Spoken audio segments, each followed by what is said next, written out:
Students, प्रत्येक जीव में बहुत से ऐसे गुण होते हैं जो पीढ़ी दर पीढ़ी माता पिता से यानी पेरेंट्स से उनकी संतानों में संचारित होते हैं। इस वीडियो में हम राजस्थान बोर्ड क्लास 10th के सब्जेक्ट साइंस के चैप्टर 3 जेनेटिक्स पर डिस्कशन स्टार्ट करेंगे। इस लेसन में हम genetics, hereditary characters, Mendelism, Mendel की सक्सेस के रीजन, मेंडल ने अपने एक्सपेरिमेंट में पी प्लांट का सिलेक्शन क्यों किया था, मेंडल ने पी प्लांट में किन किन कॉन्ट्रास्टिंग कैरेक्टर्स का सिलेक्शन किया, मेंडलिज्म की रीडिस्कवरी कब हुई थी, इंपॉर्टेंट जेनेटिक्स टर्मिनोलॉजी कौन कौन सी हैं, मेंडल के लॉ ऑफ इनहेरिटेंस क्या है। लॉ ऑफ इनहेरिटेंस के अंतर्गत हम 3 लॉ और पढ़ते हैं, law of dominance, law of segregation और लॉ ऑफ इंडिपेंडेंट असॉर्टमेंट। और फिर हम देखेंगे कि मेंडल लॉ की इंपॉर्टेंस क्या है। अगर आप चैनल पर नए व्यूअर हैं तो चैनल को सब्सक्राइब जरूर करें, बेल आइकन को प्रेस करें ताकि आने वाले वीडियोस की नोटिफिकेशन आपको मिल सके। वीडियो को लाइक करना ना भूलें। आप इस वीडियो को अपने फ्रेंड्स के साथ ज्यादा से ज्यादा शेयर करें। So let's start genetics. The branch of biology which deals with the study of heredity and variation is called genetics. The term genetics was first coined by Bateson 1905. This term is derived from the Greek language word gene. अब देखिए students, genetics जो है biology की एक branch है जिसमें हम किसी भी लिविंग ऑर्गेनिजम्स के कैरेक्टर्स की हेरिडिटी और वेरिएशंस की स्टडी करते हैं। जेनेटिक्स वर्ड का सबसे पहले प्रयोग बैटसन ने 1905 में किया था। जेनेटिक्स वर्ड ग्रीक लैंग्वेज के वर्ड जीन से बना है। During the process of sexual reproduction, various characters are transmitted from generation to generation by gametes. These characters are known as hereditary characters. Living things में sexual reproduction के समय gametes बनते हैं। उन गैमेट्स के द्वारा उनके जो कैरेक्टर्स हैं एक जनरेशन से दूसरी जनरेशन में ट्रांसमिट होते हैं। इन कैरेक्टर्स को ही हम हेरिडिटरी कैरेक्टर्स कहते हैं। अब आपका एक क्वेश्चन हो सकता है, सर सेक्सुअल रिप्रोडक्शन क्या होता है? रिप्रोडक्शन की वह प्रोसेस जिसमें सेम स्पीसीज में मेल गैमेट और फीमेल गैमेट के फ्यूजन से फर्स्ट डिप्लॉयड सेल जाइगोट बनती है और जाइगोट से नए जीव की उत्पत्ति होती है, सेक्सुअल रिप्रोडक्शन कहलाती है। फिर हम बात करते हैं हेरिडिटरी कैरेक्टर्स की। वे सभी कैरेक्टर्स जो किसी भी लिविंग थिंग्स को उसके पेरेंट्स से प्राप्त होते हैं हेरिडिटरी कैरेक्टर्स कहलाते हैं। The transmission of hereditary characters from parental generation to offspring is called as heredity. In hereditary characters का parental generation से offspring generation में transmission ही heredity कहलाता है। The term heredity was coined by Spencer 1863. heredity word का सबसे पहले use Spencer ने 1863 में किया था। During sexual reproduction, variations occur among individuals of the same species due to crossing over during meiosis. Sexual reproduction में क्रोमोसोम्स के बीच में क्रॉसिंग ओवर पाया जाता है जिसके कारण एक ही स्पीसीज के जीवों के बीच वेरिएशंस पाए जाते हैं। अब आप यहाँ पर एक फैक्ट याद रखेंगे, जेनेटिक्स वर्ड सबसे पहले बैटसन ने, हेरिडिटी वर्ड स्पेंसर ने और जीन वर्ड जोहानसन ने सबसे पहले यूज किया था। नेक्स्ट हम डिस्कशन करेंगे Mendelism. Gregor John Mendel 1822 to 1884 is called father of genetics because Mendel proposed the laws of inheritance in plants for the first time. Mendel was born on 22 July 1822 in Silesian village of Hengendorf, state of Austria. In 1842, after receiving a degree in philosophy, he became a priest in the church of Brunn, town of Austria in 1843. अब देखिए students, Gregor John Mendel को हम father of genetics कहते हैं। इनके जीवन काल की बात करें तो इनका जन्म 1822 में हुआ था और इनकी मृत्यु 1884 में हुई थी। मेंडल ने ही सबसे पहले प्लांट्स में लॉ ऑफ इनहेरिटेंस का प्रतिपादन किया। मेंडल का जन्म 22 जुलाई 1822 को ऑस्ट्रिया के हेंजनडॉर्फ प्रांत के सिल्सियन गांव में हुआ। 1842 में यानी 1842 में फिलोसॉफी में डिग्री प्राप्त करने के बाद 1843 में ऑस्ट्रिया के ब्रून शहर की चर्च में ये पादरी बने।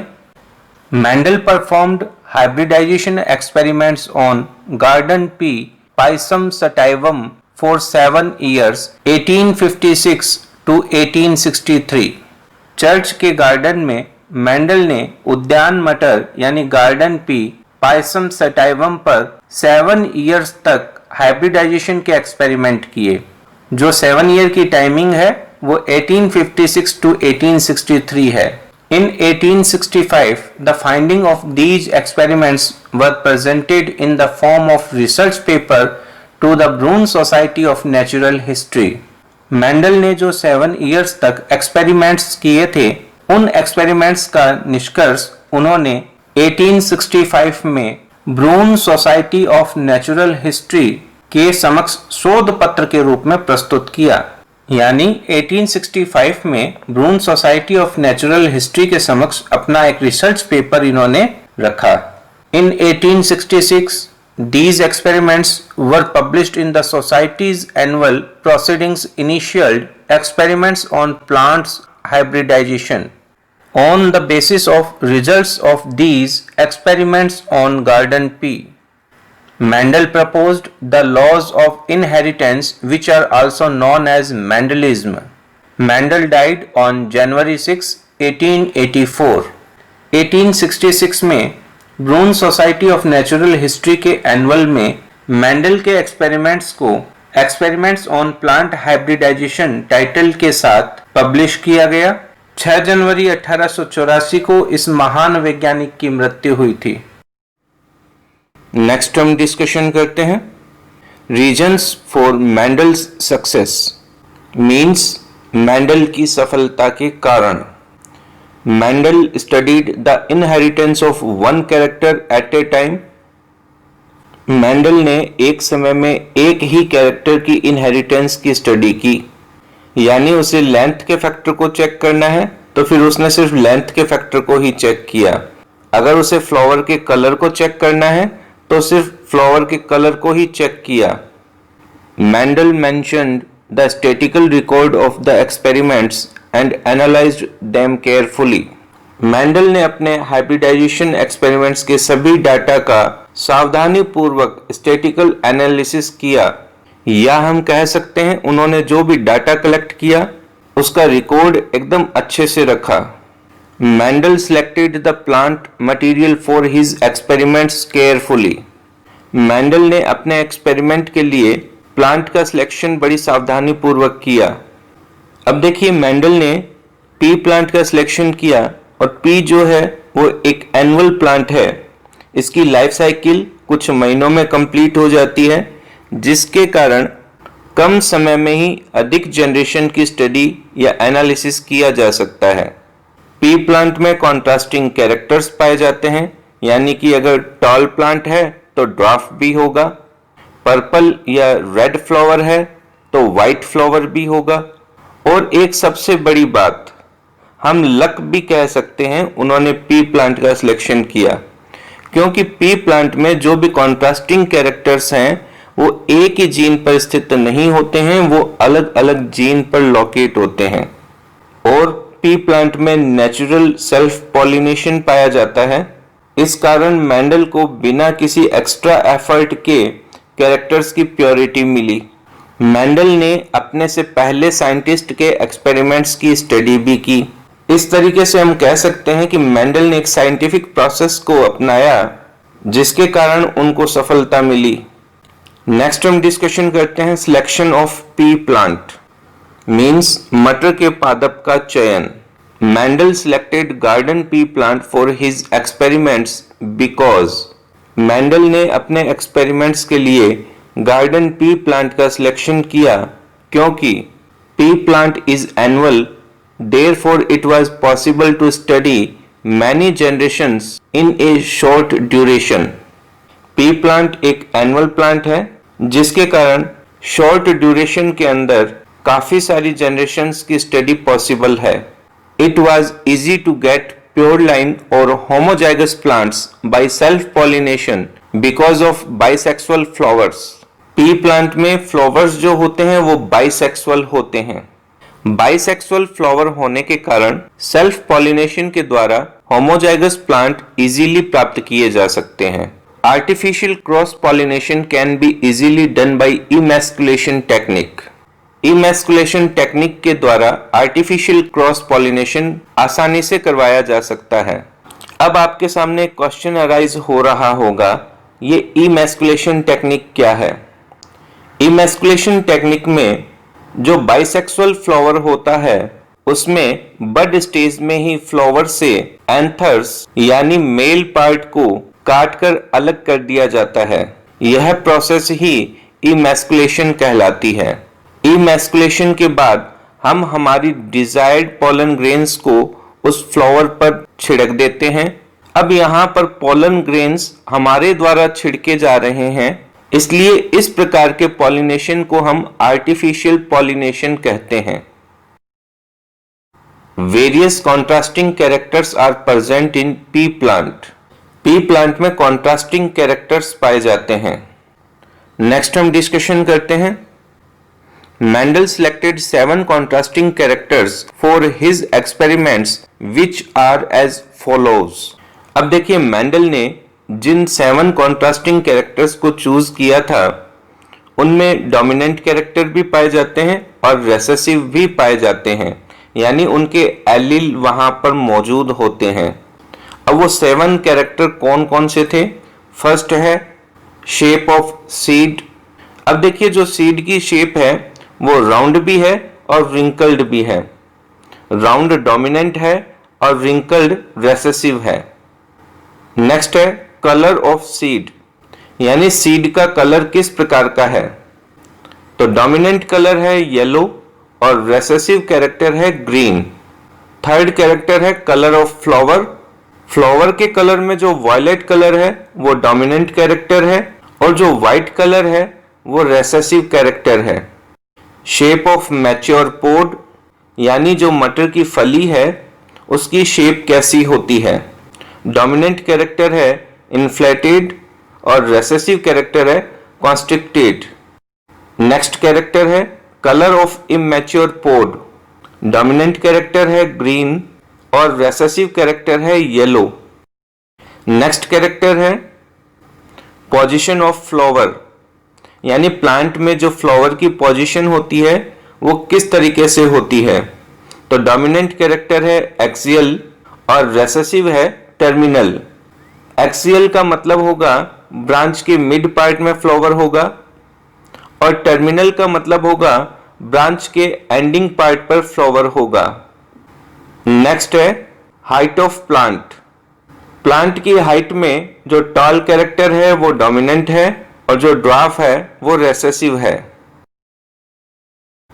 अब आप इन 7 कॉन्ट्रास्टिंग कैरेक्टर्स को अपनी स्क्रीन पर भी देख पा रहे हैं। अब देखिए इसमें आप फ्लावर के कलर को देख पा रहे हैं जो कि पर्पल है और व्हाइट है। पर्पल डोमिनेंट है और व्हाइट रेसेसिव है। सीड का कलर आप येलो और ग्रीन देख पा रहे हैं। येलो डोमिनेंट है और ग्रीन रेसेसिव है। फिर आप सीड की शेप को देख रहे हैं, राउंड डोमिनेंट है और रिंकल्ड रेसेसिव है। नेक्स्ट हम पोड के कलर को देखते हैं।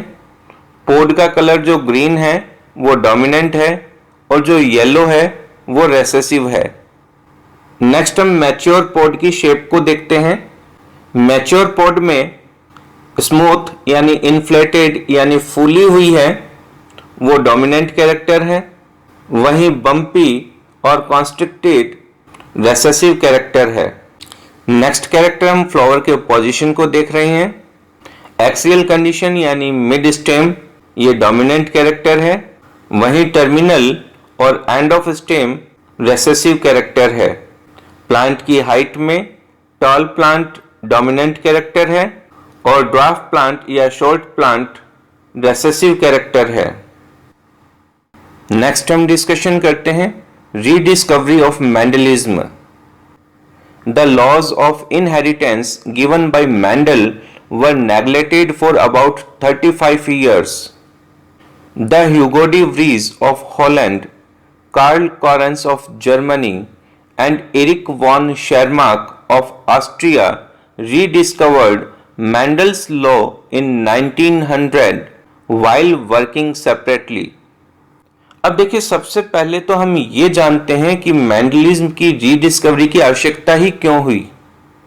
अभी हमने पढ़ा कि 1865 में मेंडल ने ब्रून सोसाइटी ऑफ नेचुरल हिस्ट्री के समक्ष अपने शोध पत्र को प्रस्तुत किया, यानी उस शोध पत्र को पढ़ा। अब देखिए, जब उन्होंने अपना रिसर्च पेपर पढ़ा तो वहां पर बैठे सभी लोगों को वो रिसर्च पेपर समझ में ही नहीं आया। उन्होंने मेंडल के ऑनर में क्लैपिंग तो जरूर की थी, लेकिन उस समय मेंडल के रिसर्च पेपर को समझना उनके बस की बात नहीं थी।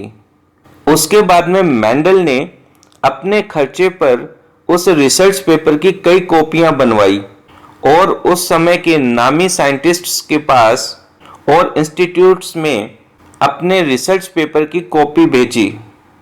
कहा जाता है उन्होंने अपने रिसर्च पेपर की एक कॉपी डार्विन को भी भेजी थी। इसी के साथ साथ जिस एनुअल में उनका रिसर्च पेपर पब्लिश हुआ था उसकी पहुंच भी सीमित थी और उस समय दुनिया के सभी वैज्ञानिकों का ध्यान चार्ल्स डार्विन के नेचुरल सिलेक्शन पर था। इस कारण मेंडल के एक्सपेरिमेंट पर कोई ध्यान ही नहीं दे पाया। फिर 6 जनवरी 1884 को एक अनाम वैज्ञानिक के रूप में इस महान वैज्ञानिक की मृत्यु हो गई।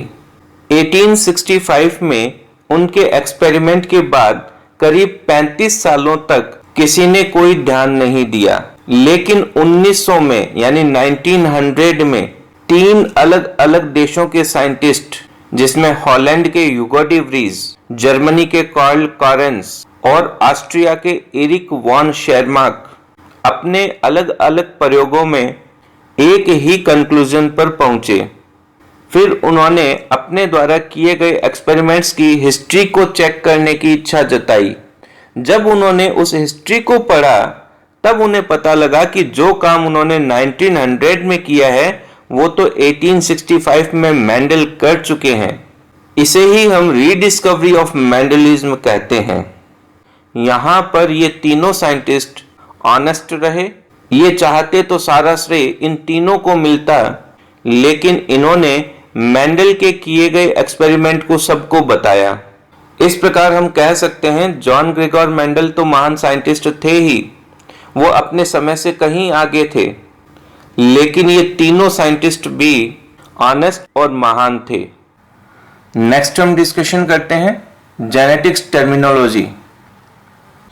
It is very important to understand the following technical terms to understand the laws of inheritance.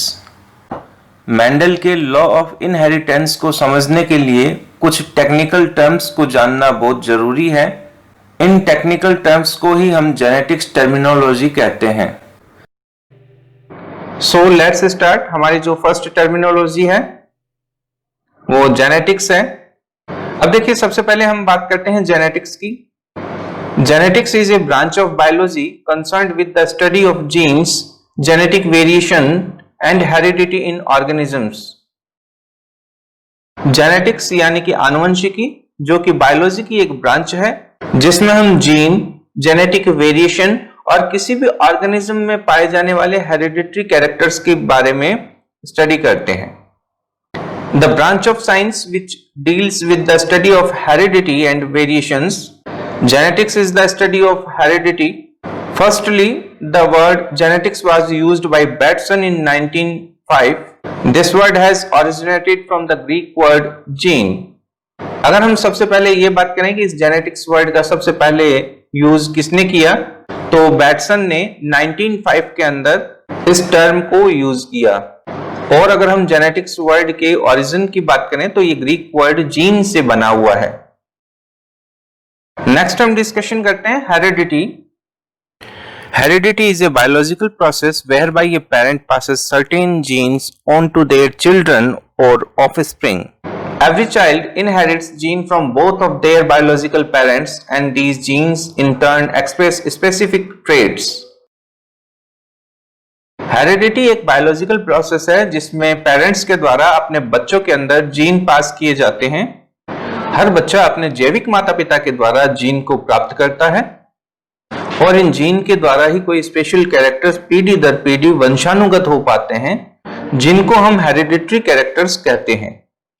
हम कह सकते हैं इन जीन के द्वारा ही कोई कैरेक्टर एक पीढ़ी से दूसरी पीढ़ी में जाते हैं। Transmission of various genetic characteristics is a continuous process which takes place from generation to generation in living organisms through gametes during the process of sexual reproduction. अब देखिए स्टूडेंट्स, सेक्सुअल रिप्रोडक्शन में गैमेट्स फॉर्मेशन होते हैं। Mail के अंदर male gametes जिसे हम sperms कहते हैं वो प्रोड्यूस होते हैं, वहीं फीमेल्स में female gametes like as a egg या ओवा क्रिएट होता है। इन गैमेट्स के फ्यूजन के द्वारा ही नई ऑफस्प्रिंग प्रोड्यूस होती है। इस प्रकार से कोई भी जेनेटिक कैरेक्टर जो होता है एक जनरेशन से दूसरी जनरेशन के अंदर गैमेट्स के द्वारा ही ट्रांसफर होते हैं। इन गैमेट्स में ही सारी जेनेटिक इंफॉर्मेशन सेव होती है, या हम कह सकते हैं इन गैमेट्स में ही क्रोमोसोम होते हैं और क्रोमोसोम के ऊपर ही जीन स्थित होते हैं। These characteristics are called hereditary characters। तो ऐसे कैरेक्टर जो एक जनरेशन से दूसरी जनरेशन में जाते हैं इन्हें ही हम हेरिडिटरी कैरेक्टर्स कहते हैं।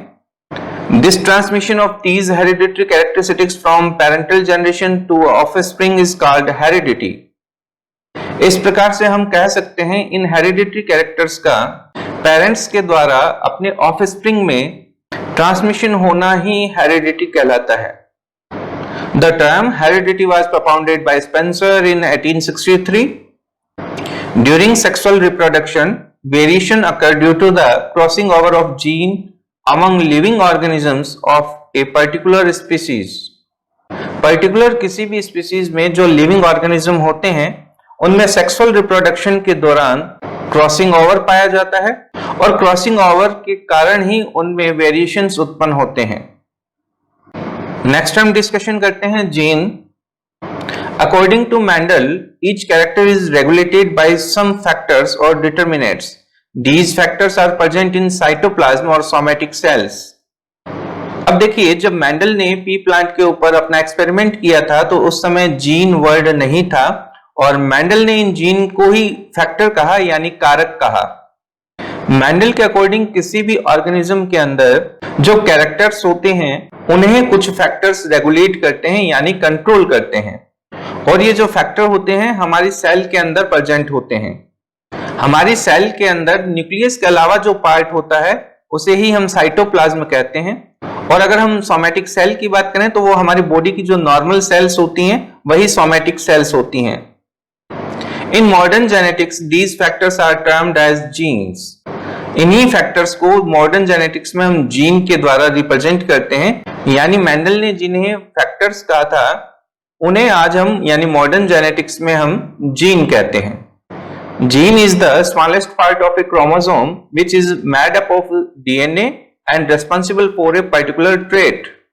जीन जो होता है वो क्रोमोसोम का स्मॉलेस्ट पार्ट होता है और डीएनए से मिलकर के बना हुआ होता है, और जीन हमारे ट्रेट्स या फिर कैरेक्टर्स के लिए रेस्पॉन्सिबल होते हैं। A gene is made up of many subunits which are cistron, recon and muton. अब अगर हम इन जीन की बात करें तो देखिए जीन भी 3 पार्ट्स से मिलकर के बना हुआ होता है, या हम कह सकते हैं जीन की भी 3 सब यूनिट्स होती हैं। एक सिस्ट्रोन होती है, एक रेकोन होती है और एक म्यूटोन होती है। Cistron is the part which is responsible for protein synthesis, यानी जीन का वह हिस्सा जो प्रोटीन सिंथेसिस करता है उसे हम सिस्ट्रोन कहते हैं, और जो जीन होता है वो मोनोसिस्टोनिक हो सकता है या फिर पॉलीसिस्टोनिक भी हो सकता है। नेक्स्ट हम डिस्कशन करते हैं रेकोन के ऊपर। तो रेकोन जीन का वह पार्ट है जो रिकॉम्बिनेशन करता है, और इसका लास्ट पार्ट म्यूटोन जो म्यूटेशन के लिए रेस्पॉन्सिबल होता है। Among these cistron is the largest unit and म्यूटोन is the smallest unit. अब देखिए जीन के इन पार्ट्स के अंदर जो सिस्टोन होता है वो लार्जेस्ट यूनिट होता है और म्यूटोन जो होता है वो स्मॉलेस्ट यूनिट होता है।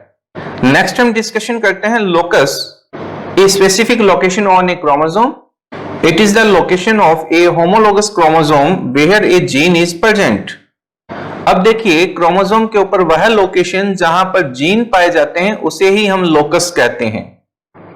अब देखिए हम इन जेनेटिक टर्म्स को अंडरस्टैंड करने का प्रयास कर रहे हैं। हम जिस भी टर्म को पढ़ते हैं उस टर्म में एक नई टर्म आ जाती है। अब हम डिस्कशन करते हैं क्रोमोसोम के ऊपर। क्रोमोसोम्स आर थ्रेड-like structures located inside the nucleus of animal and plant cells। अब देखिए जो क्रोमोसोम होते हैं वो थ्रेड-like स्ट्रक्चर होते हैं जो एनिमल और प्लांट सेल के अंदर पाए जाते हैं। नॉर्मली ये न्यूक्लियस में पाए जाते हैं, लेकिन अगर हम न्यूक्लियस के बाहर बात करें तो जैसे माइटोकॉन्ड्रिया है, क्लोरोप्लास्ट है, इनमें अपना डीएनए मटेरियल होता है। Each chromosome is made of protein and single molecule of deoxyribonucleic acid.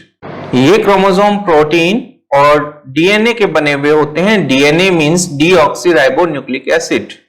Passed from parents to offspring, DNA contains the specific instructions that make each type of living creature unique। ये जो DNA material है parents के द्वारा offspring में transfer होता है और ये डीएनए कुछ स्पेसिफिक इंस्ट्रक्शंस रखता है जिसके द्वारा कोई भी लिविंग क्रिएचर अपने आप में यूनिक होता है। The term chromosome comes from the Greek words for color, chroma and body, soma। Scientists gave this name to chromosome because they are cell structure or bodies that are strongly stained by some colorful dyes used in research। अब अगर हम term chromosome के origin की बात करें तो ये एक ग्रीक वर्ड है जिसमें क्रोमा का मतलब होता है कलर और सोम का मतलब होता है बॉडी। और साइंटिस्ट ने इसे क्रोमोसोम नाम इसलिए दिया क्योंकि ये ऐसी सेल स्ट्रक्चर है जो रिसर्च के दौरान कलरफुल डाई के द्वारा स्टेन होती है। अब आप यहाँ पर क्रोमोसोम के स्ट्रक्चर समझ सकते हो। क्रोमोसोम जो होता है वो डीएनए के द्वारा बना हुआ होता है और इन क्रोमोसोम के ऊपर ही जीन पाए जाते हैं। इस अर्थ पर जितने भी लिविंग ऑर्गेनिजम्स हैं उन सब में फिक्स क्रोमोसोम पाए जाते हैं। अगर मैं ह्यूमन बीइंग की बात करूं तो ह्यूमंस में 46 क्रोमोसोम पाए जाते हैं, यानी कि 23 पेयर होते हैं।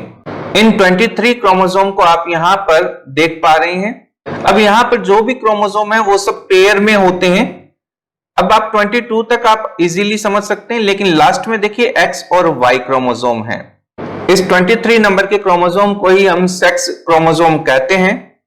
मेल के अंदर X और Y क्रोमोसोम होते हैं, वहीं फीमेल्स में ओनली X और X क्रोमोसोम पाए जाते हैं।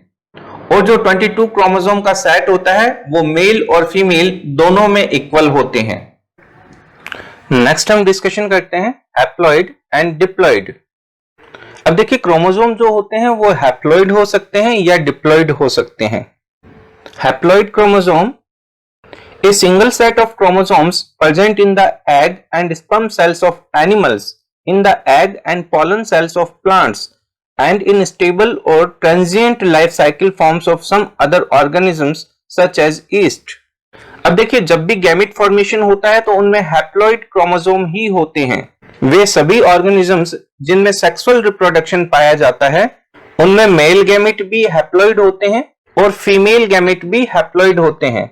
जब मेल गैमेट और फीमेल गैमेट का फ्यूजन होता है तो फ्यूजन के बाद में सबसे पहली जो सेल बनती है वही डिप्लॉइड होती है और उसी डिप्लॉइड सेल जिसे हम जायगोट कहते हैं बारंबार सेल डिवीजन के बाद में एम्ब्रियो का डेवलपमेंट होता है।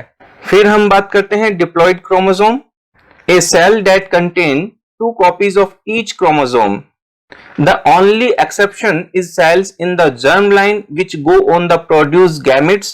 अब देखिए हर सेल के अंदर जो क्रोमोसोम होते हैं उनके जैसा ठीक एक सेट और होता है जिसे ही हम डिप्लॉइड क्रोमोसोम कहते हैं। हमारी बॉडी की सिर्फ जर्म लाइन की सेल यानी कि जो गैमेट प्रोड्यूस करती है या फिर हम कह सकते हैं जो गैमेट होते हैं उनको छोड़ करके सारी की सारी सेल्स डिप्लॉइड होती हैं। यानी मेल गैमिट और फीमेल गैमिट को छोड़ करके बॉडी की सारी सेल्स डिप्लॉयड होती हैं। Diploid describes a cell that contain 2 copies of each chromosome. Diploid का सीधा सा मीनिंग यही है कि जो क्रोमोसोम होता है वो पेयर में होता है। अब हम हैप्लॉयड और डिप्लॉयड को और अच्छे से क्लैरिफाई करते हैं। हैप्लॉयड को हम n नंबर के द्वारा शो करते हैं, वहीं डिप्लॉयड को 2n नंबर के द्वारा शो करते हैं। अब हम इसको ह्यूमन के एग्जाम्पल के द्वारा समझने का प्रयास करते हैं। ह्यूमंस में 46 क्रोमोसोम पाए जाते हैं, यानी कि 2n इक्वल 46 क्रोमोसोम। अब ये जो 46 क्रोमोसोम है वो 23 पेयर्स में होते हैं। इस प्रकार से हम कह सकते हैं 2n इक्वल 46 क्रोमोसोम और ये भी जो है 23 पेयर्स के इक्वल है। अब अगर हम n की बात करें तो n इक्वल 23 क्रोमोसोम हो गया है। अब हम इसमें एक और क्लेरिफिकेशन यही कर लेते हैं। जो 23 क्रोमोसोम होते हैं उनमें 22 क्रोमोसोम तो ऑटोसोम होते हैं और जो एक क्रोमोसोम होता है उसे हम सेक्स क्रोमोसोम कहते हैं। वहीं अगर हम 46 क्रोमोसोम या 23 पेयर्स की बात करें तो देखिए 22 पेयर्स ऑटोसोम्स होते हैं, यानी 44 क्रोमोसोम, और जो एक पेयर बचा वो सेक्स क्रोमोसोम हो गया, यानी 2 क्रोमोसोम। मेल के अंदर ये 44 प्लस XY होते हैं, वहीं फीमेल के अंदर 44 प्लस XX होते हैं। नेक्स्ट हम डिस्कशन करते हैं somatic cells. All the cells of an organism except those of the germ line, यानी किसी भी लिविंग ऑर्गेनिज्म में बॉडी के अंदर जेनेटिक सेल्स के अलावा जो भी सेल्स होती हैं उन्हें हम सोमैटिक सेल्स कहते हैं, या फिर हम कह सकते हैं जेनेटिक सेल्स के अलावा वे सभी सेल्स जिनसे बॉडी का फॉर्मेशन होता है। नेक्स्ट टर्म हम लेते हैं gamete, male and female sex cells, sperm and eggs, यानी मेल और फीमेल में पाई जाने वाली सेक्स सेल्स को ही हम गैमेट कहते हैं। मेल गैमेट स्पर्म कहलाते हैं, वहीं फीमेल गैमेट एग कहलाते हैं। नेक्स्ट हम डिस्कशन करते हैं कार्सिनोजन, फिजिकल और chemical agent which induces cancer, यानी ऐसे फिजिकल और केमिकल एजेंट जो कैंसर को इंड्यूस करते हैं, उन एजेंट्स को ही हम कार्सिनोजन कहते हैं। नेक्स्ट हम डिस्कशन करते हैं DNA and RNA. DNA means deoxyribonucleic acid, composed of nucleic acids. These molecules encode the genes that allow genetic information to be passed to offspring. Next, RNA, ribonucleic acid. Nucleic acids that are formed using DNA as a template, similar to DNA except has ribose in place of deoxyribose and uracil in place of thymine. अब देखिए students, DNA और RNA nucleic acid होते हैं। Nucleic acid अनेक प्रकार के nucleotides से मिलकर बना हुआ होता है। ये जो न्यूक्लियोटाइड होते हैं वे भी न्यूक्लियोसाइड और फॉस्फोरिक एसिड से मिलकर के बने होते हैं। फिर हम बात करते हैं न्यूक्लियोसाइड की। न्यूक्लियोसाइड जो होते हैं वे शुगर और नाइट्रोजनस बेस से मिलकर बना हुआ होता है। इस प्रकार हम कह सकते हैं न्यूक्लिक एसिड 3 सबस्टेंस से मिलकर बना हुआ होता है, शुगर, नाइट्रोजनस बेस और फास्फोरिक एसिड। शुगर के अंदर 5 कार्बन होते हैं, इसलिए हम उसे पेंटोज शुगर कहते हैं, और ये 2 प्रकार की होती है, डीऑक्सीराइबोज शुगर और राइबोज शुगर। जिस भी न्यूक्लिक एसिड में जैसा शुगर मॉलिक्यूल होता है उसी बेसिस पर उसका नाम होता है, यानी डीएनए के अंदर डीऑक्सीराइबोज शुगर होगी और आरएनए के अंदर राइबोज शुगर होगी। फिर हम बात करते हैं नाइट्रोजनस बेस की। नाइट्रोजनस बेस 2 ग्रुप्स में डिवाइड होती है। एक ग्रुप को हम प्यूरीन कहते हैं और दूसरे ग्रुप को हम पिरिमिडीन कहते हैं। प्यूरीन के अंदर एडेनिन और गुआनिन होते हैं, वहीं पिरिमिडीन के अंदर थायमिन, साइटोसिन और यूरेसिल होते हैं। डीएनए के अंदर एडेनिन, गुआनिन, थायमिन और साइटोसिन होते हैं, वहीं आरएनए के अंदर थायमिन नहीं पाया जाता, थायमिन की जगह यूरेसिल पाया जाता है। वहीं आरएनए 3 प्रकार का होता है, मैसेंजर आरएनए, राइबोसोमल आरएनए और ट्रांसफर आरएनए। नेक्स्ट हम डिस्कशन करते हैं एलिलोमॉर्फ और allele. According to Mendel, the term allelomorph or allele was used for the factors representing the two alternate forms of gene. For example, in TT condition, the gene capital T for tallness and small t for dwarfness are alleles for height in garden P. अब देखिए students, किसी एक character को control करने के लिए या regulate करने के लिए दो अल्टरनेट जीन मौजूद हों तो हम उस जीन को एलिलोमॉर्फ और एलील कहते हैं। एलिलोमॉर्फ को अच्छे से अंडरस्टैंड करने के लिए हम गार्डन पी का एग्जांपल लेते हैं। गार्डन पी में हाइट के कैरेक्टर की बात करें तो उसमें हाइट के दोनों अल्टरनेट मौजूद होते हैं, एक टॉल होता है और एक ड्वार्फ होता है। टॉल प्लांट के कैरेक्टर को रिप्रेजेंट करने के लिए हम कैपिटल टी को यूज करते हैं, वहीं ड्वार्फनेस के कैरेक्टर को रिप्रेजेंट करने के लिए स्मॉल टी का यूज करते हैं। इस प्रकार से किसी भी कैरेक्टर के लिए अल्टरनेट प्रेजेंट होना एलिलोमॉर्फ और एलील कहलाते हैं। नेक्स्ट हम डिस्कशन करते हैं होमोजाइगस और heterozygous. Homozygous, an individual who contains identical alleles of a gene or factors of a character on his homologous chromosome is called homozygous. For example, capital T allele pair is homozygous for height in pea plant. Capital T or small t is another example. किसी organism में किसी character को control करने वाले gene जिनको हम allele कहते हैं, अगर एक जैसे होते हैं तो हम उसे होमोजाइगस कहते हैं।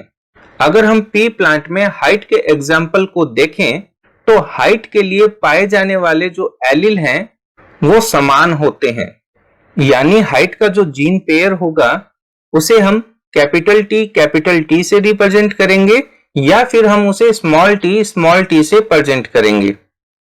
नेक्स्ट हम डिस्कशन करते हैं heterozygous. An individual who contains two contrasting factors of a character or two different alleles of a gene on his homologous chromosome is called heterozygous. किसी ऑर्गेनिज्म में किसी कैरेक्टर को कंट्रोल करने वाले जीन के जो दोनों एलील होते हैं, अगर वो अलग अलग प्रकार के होते हैं तो हम उन्हें हेटेरोजाइगस कहते हैं। इसको भी हम पी प्लांट में हाइट के कैरेक्टर से अंडरस्टैंड कर सकते हैं। अगर हम उसे कैपिटल टी और स्मॉल टी से रिप्रेजेंट करते हैं तो वो हेटेरोजाइगस है। अब देखिए होमोजाइगस में क्या था, दोनों एलील समान थे, चाहे वो कैपिटल टी हो चाहे वो स्मॉल टी हो, लेकिन हेटेरोजाइगस के अंदर एक कैपिटल टी है और एक स्मॉल टी है, यानी ये हेटेरोजाइगस है। नेक्स्ट हम डिस्कशन करते हैं phenotype. External appearance and functional traits of a living organism produced due to the interaction of genes and environment is called phenotype. जब किसी भी लिविंग ऑर्गेनिज्म में कोई भी कैरेक्टर एक्सटर्नल अपीयरेंस से ही पता लग जाता है, उसे ही हम फिनोटाइप कहते हैं। For example, tall plants can be homozygous tall capital T और हेटेरोजाइगस टॉल कैपिटल T स्मॉल t. Here tallness is the phenotype. अब देखिए स्टूडेंट्स, कोई भी प्लांट अपनी एक्सटर्नल अपीयरेंस किस प्रकार की दे रहा है उसे ही हम फिनोटाइप कहते हैं। अगर हम हाइट की बात करें तो प्लांट होमोजाइगस टॉल भी हो सकता है और हेटेरोजाइगस टॉल भी हो सकता है। टॉलनेस जो है वो उसकी एक्सटर्नल अपीयरेंस है, इसलिए वो फिनोटिपिक कैरेक्टर है। नेक्स्ट हम डिस्कशन करते हैं genotype. Genetic constitution of any living organism is called its genotype. For example, pure or homozygous tall capital T or impure or heterozygous tall capital T small t. यानी किसी living organism में जब हम genetic constitution की बात करते हैं तो हम उसे जीनोटाइप कहते हैं। जब हम होमोजाइगस टॉल की बात करें तो हम कहेंगे ये जीनोटिपिक फॉर्मेट में प्योर है, और जब हम हेटेरोजाइगस टॉल की बात करते हैं तो हम कहेंगे जेनेटिक फॉर्म में ये इम्प्योर है। Dominant characters, the allele which always express itself in F1 generation is called dominant character. यानी किसी प्लांट में पाए जाने वाले एलील जो अपने आप को F1 जनरेशन में रिप्रेजेंट कर देते हैं वही डोमिनेंट कैरेक्टर कहलाते हैं। नेक्स्ट है recessive characters. The allele which fails to express itself in the presence of its contrasting dominant allele in F1 generation is called recessive character। यानी ऐसा कैरेक्टर जो F1 जनरेशन में अपने आप को रिप्रेजेंट नहीं कर पाता है, रेसेसिव कैरेक्टर कहलाता है। डोमिनेंट कैरेक्टर्स और रेसेसिव कैरेक्टर्स को हम यहां पर क्रॉसिंग के द्वारा समझने का प्रयास करते हैं। इस क्रॉस में हम टॉल कैरेक्टर के साथ इसको अंडरस्टैंड करेंगे। हम पेरेंट्स के रूप में होमोजाइगस टॉल और होमोजाइगस ड्वार्फ प्लांट को लेते हैं। होमोजाइगस टॉल को हम कैपिटल टी से रिप्रेजेंट करते हैं, वहीं होमोजाइगस ड्वार्फ को स्मॉल टी से रिप्रेजेंट करते हैं। फिर इनमें गैमेट फॉर्मेशन की बात करते हैं। होमोजाइगस टॉल वाले प्लांट में सिर्फ कैपिटल टी गैमेट ही बनेंगे, यानी कि वो टॉल कैरेक्टर के लिए प्योर है। वहीं होमोजाइगस ड्वार्फ के अंदर स्मॉल टी गैमेट बनेंगे, क्योंकि वो ड्वार्फ कैरेक्टर के लिए प्योर है। जब ये दोनों गैमेट आपस में मिलते हैं तो बनने वाली जनरेशन में दोनों प्रकार के गैमेट होते हैं, यानी उसमें टॉल का कैरेक्टर भी है और ड्वार्फ का कैरेक्टर भी है। लेकिन जो जनरेशन होती है वो टॉल होती है। अब ये जो टॉल कैरेक्टर है वो प्योर नहीं है, इसलिए हम इसे हेटेरोजाइगस टॉल कहते हैं।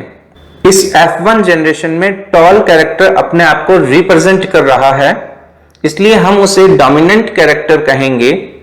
वहीं ड्वार्फ कैरेक्टर अपने आप को रिप्रेजेंट नहीं कर रहा है, इसलिए हम उसे रेसेसिव कैरेक्टर कहेंगे। F1 जनरेशन का मतलब है फिलल 1 जनरेशन, यानी पहली पीढ़ी। यानी जिन कैरेक्टर्स में हम स्टडी कर रहे हैं उनमें हमें पहली पीढ़ी प्राप्त हुई है, इसे ही हम F1 जनरेशन कहते हैं। नेक्स्ट हम डिस्कशन करते हैं monohybrid cross. It is a cross made to study the inheritance of a single pair of alleles और factors of a character and is called monohybrid cross. यानी ऐसा हाइब्रिड क्रॉस जिसमें हम एक ही कैरेक्टर के इनहेरिटेंस की स्टडी करते हैं, उसे ही हम मोनोहाइब्रिड क्रॉस कहते हैं। अब देखिए यहां पर मोनोहाइब्रिड क्रॉस को समझने के लिए हम सिर्फ हाइट के कैरेक्टर को, यानी एक सिंगल कैरेक्टर को लेते हैं। एक प्लांट होमोजाइगस टॉल है, वहीं दूसरा होमोजाइगस ड्वार्फ है। जब इनमें क्रॉस होता है और जो जनरेशन हमें मिलती है वह सिर्फ टॉल होती है, लेकिन यह हेटेरोजाइगस टॉल होती है। यानी इसमें टॉल और ड्वार्फ दोनों के कैरेक्टर हैं, लेकिन टॉल कैरेक्टर अपने आप में डोमिनेंट है और ड्वार्फ कैरेक्टर अपने आप में रेसेसिव है। इस कारण F1 जनरेशन में हमें हेटेरोजाइगस टॉल प्लांट प्राप्त होता है। नेक्स्ट हम डिस्कशन करते हैं dihybrid cross. It is a cross made to study the inheritance of two pairs of factors or alleles of two genes and is called dihybrid cross। यानी ऐसा hybrid cross जिसमें दो कैरेक्टर्स की inheritance की study की जाती है, उसे ही हम डाइहाइब्रिड क्रॉस कहते हैं। डाइहाइब्रिड क्रॉस को अंडरस्टैंड करने के लिए हम प्लांट के दो कैरेक्टर को लेते हैं, एक हाइट का कैरेक्टर और एक फ्लावर के कलर का कैरेक्टर। टॉल प्लांट और रेड फ्लावर है वो डोमिनेंट कैरेक्टर है, वहीं दूसरी तरफ ड्वार्फ प्लांट और व्हाइट फ्लावर रेसेसिव कैरेक्टर है। इस डाइहाइब्रिड क्रॉस में जो पेरेंट जनरेशन है वो होमोजाइगस है। टॉल प्लांट और रेड फ्लावर के जो गैमेट होंगे वो कैपिटल टी कैपिटल आर होंगे, वहीं dwarf plant and white flower के जो गैमेट होंगे वो स्मॉल टी और स्मॉल आर होंगे। इस तरीके से डाइहाइब्रिड क्रॉस में जो गैमेट फॉर्मेशन होगा और गैमेट फॉर्मेशन के बाद में जो इनमें फ्यूजन होगा, फ्यूजन पर जो F1 जनरेशन मिलेगी वो हेटेरोजाइगस होगी। यानी दिखने में ये टॉल और रेड फ्लावर होगी, लेकिन इनके जो गैमेट होंगे वो capital T small T capital are और स्मॉल आर से हम रिप्रेजेंट करेंगे, यानी हेटेरोजाइगस गैमेट होंगे। डाइहाइब्रिड क्रॉस में जो हमें F1 जनरेशन प्राप्त हुई है, फिर हम उनमें सेल्फ पॉलिनेशन होने देते हैं। सेल्फ पॉलिनेशन का मतलब होगा F1 जनरेशन में जो मेल प्लांट और फीमेल प्लांट होंगे उनमें ही पॉलिनेशन होने देते हैं। इस प्रकार से इनमें जब गैमिट बनेंगे तो वो 4 प्रकार के गैमिट होंगे। अब देखिए इनमें हाइट के लिए 2 तरह के जीन हैं, वहीं फ्लावर के कलर के भी 2 जीन हैं। इस प्रकार से इनमें जो भी गैमिट बनेगा उनमें एक हाइट का जीन और दूसरा कलर का जीन होगा। यहां पर आपको एक कंफ्यूजन नहीं रखना है। यहां पर मैंने मेल और फीमेल दोनों को अलग अलग नहीं दिखाया है, क्योंकि गैमिट फॉर्मेशन एक जैसा ही होगा। गैमिट फॉर्मेशन में कैपिटल टी कैपिटल आर के साथ कॉम्बिनेट हो सकता है, वहीं कैपिटल टी स्मॉल आर के साथ भी कॉम्बिनेट हो सकता है। इस प्रकार से कैपिटल टी कैपिटल आर का एक गैमिट बनेगा, कैपिटल टी स्मॉल आर का एक गैमिट बनेगा। फिर हम बात करते हैं हाइट के दूसरे कैरेक्टर यानी ड्वार्फ कैरेक्टर स्मॉल टी की, जो कैपिटल आर और स्मॉल आर दोनों से कॉम्बिनेट हो सकता है। इस प्रकार से हाइट के ड्वार्फ कैरेक्टर से भी 2 गैमिट बन सकते हैं, स्मॉल टी कैपिटल आर और स्मॉल टी स्मॉल आर। अब कंक्लूजन ये है, F1 जनरेशन में मेल प्लांट से भी 4 प्रकार के गैमिट बनते हैं और फीमेल प्लांट से भी 4 प्रकार के गैमिट बनते हैं। जब हम इन 4 मेल गैमिट और 4 फीमेल गैमिट को आपस में क्रॉस करवाते हैं तो हमारे पेपर पर जो डायग्राम बनाते हैं वो काफी गड़बड़ हो सकता है, काफी उलझा हुआ हो सकता है। उसको क्लियर बनाने के लिए हम चेकर बोर्ड को यूज करते हैं। यहां पर मैंने चेकर बोर्ड के द्वारा मेल और फीमेल फ्यूजन को समझाने का प्रयास किया है। सबसे ऊपर की रो में आप देखोगे मेल गैमिट है और साइड में फीमेल गैमिट है। मेल का कोई भी गैमिट फीमेल के किसी भी गैमिट से फ्यूज हो सकता है।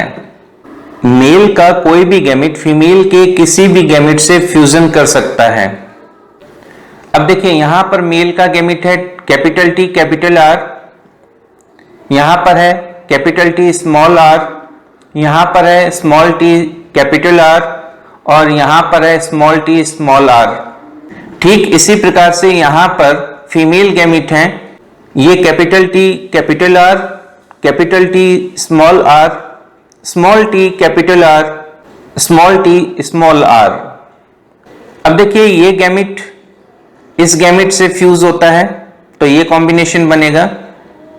ये जो गैमिट है अगर ये इस गैमिट से फ्यूज होगा तो ये कॉम्बिनेशन बनेगा।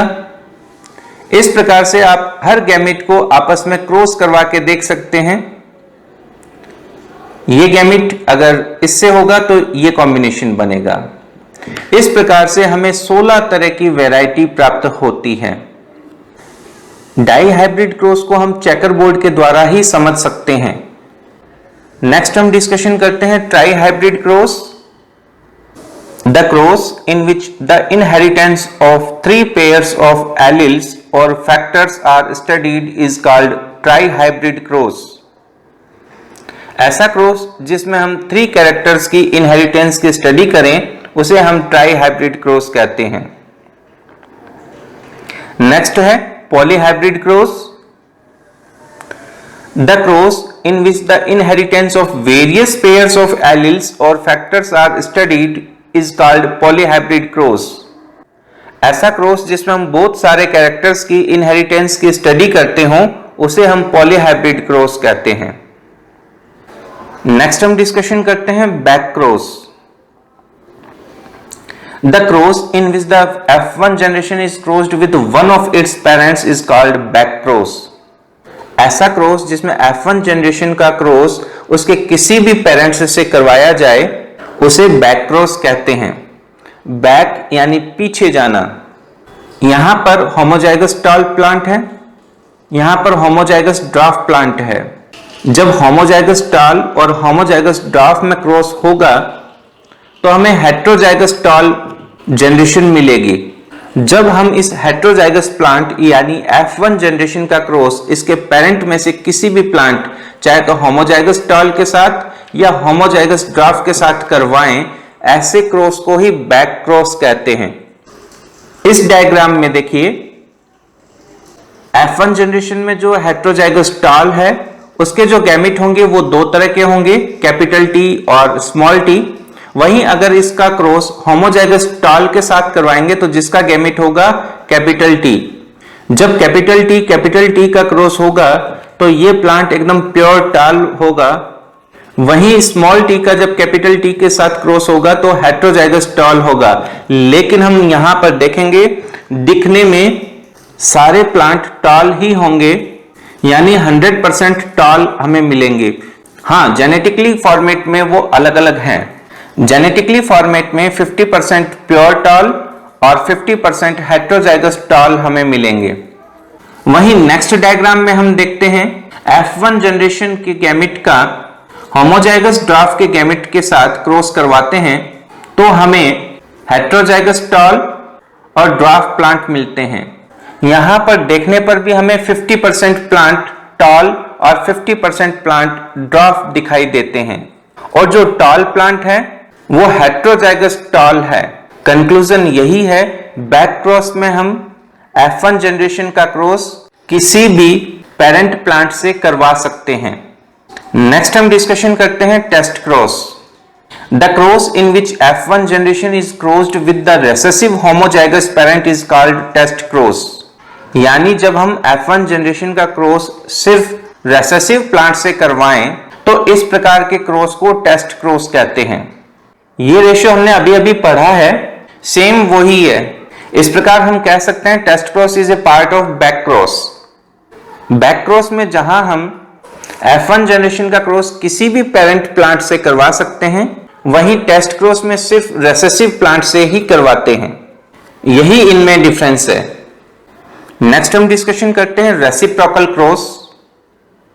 The cross in which plant A capital T is used as the male parent while plant B small t is used as the female parent. In second case, plant A capital T is used as the female parent and plant B small t is used as the male parent, which is called reciprocal cross.